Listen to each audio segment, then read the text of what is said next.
Welcome to the 2024 Floyd County Historical Society exhibit at the museum here in Floyd at the Ridgemont.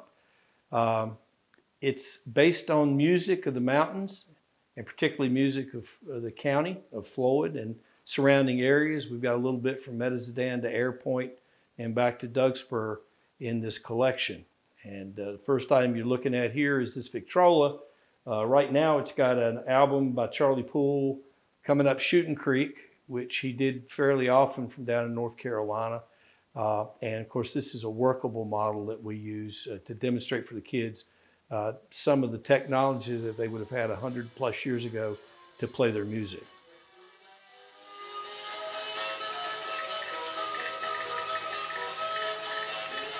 The exhibit this year focuses on all kinds of music from Floyd County, particularly what we would have called bluegrass and folk music.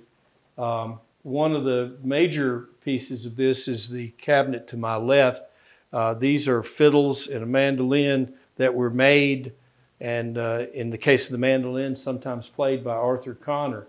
And it's a critical focus of the museum because of the wonderful craftsmanship that Mr. Connor had in all of his instruments, having produced some instruments that were used by Ricky Skaggs in his musical work.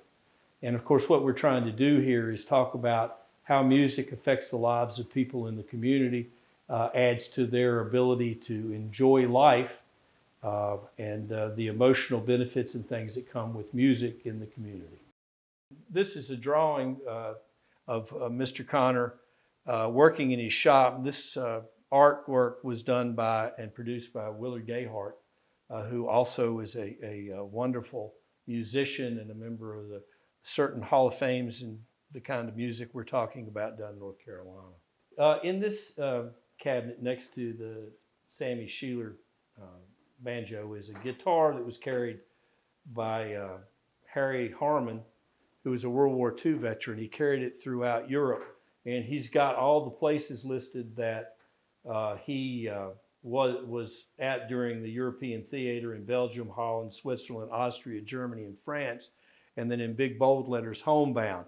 And he carried that throughout the war, and you can tell it's very much worn from his time lugging it around Europe.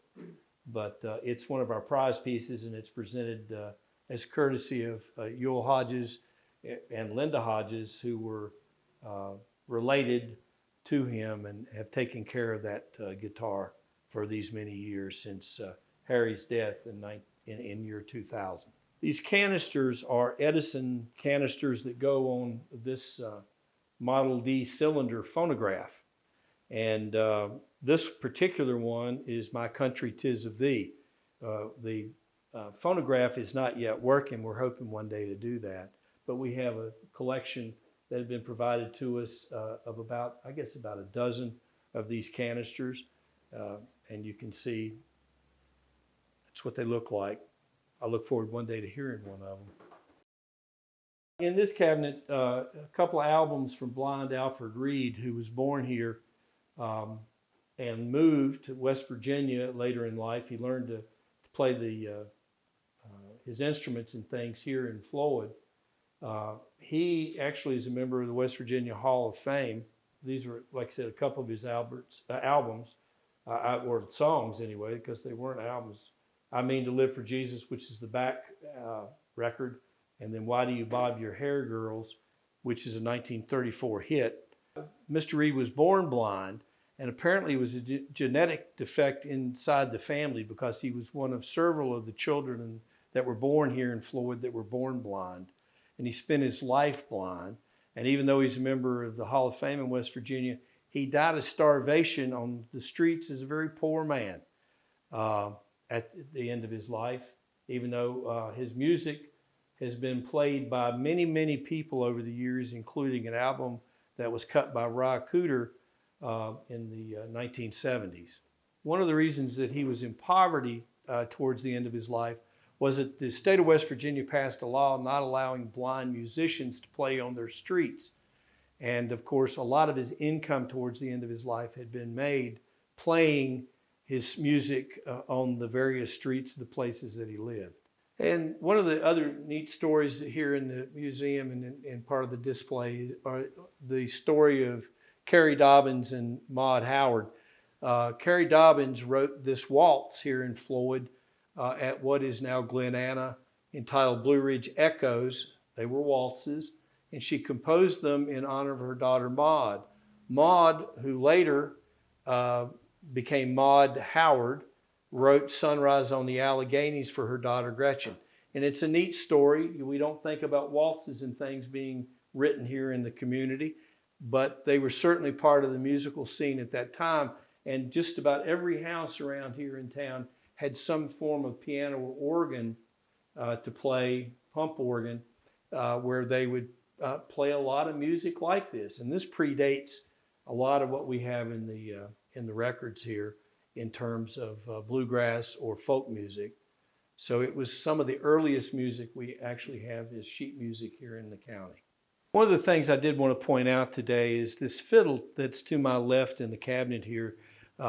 This mother of pearl inlay on the back of the fiddle, beautiful piece, but it has a little bit of a story to it that we're trying to track down. And of course it comes, as is every historical piece in here, with a little bit of an odd twist.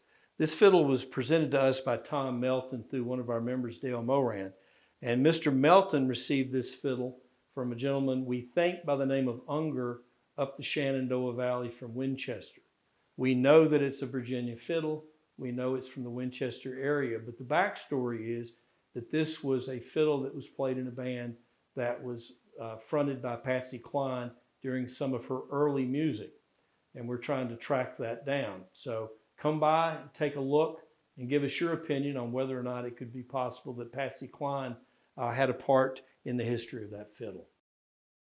Behind me is a banjo that my grandfather, Cruz Howell of Medicine, built in 1969. I was about 7 years old and had been playing banjo for a couple of years at that point. And he had built me a smaller banjo out of a pressure cooker and a bunch of parts that he found and whittled the neck out. And whenever I started learning a few songs, he built me this one here to give me a full-size banjo to play. It's very heavy, so I drug it around the house a lot. And he built, I think, around 20 banjos total over the years. And he didn't know a lot about instrument building. He just did it the way he saw it and how he figured out how to do things. He would use a screwdriver and punch little holes in the wood and stain them to make designs. And he spent a lot of time making instruments and really enjoyed it. For more information on today's exhibit, visit the Floyd County Historical Society in person or on their website with the information on your screen.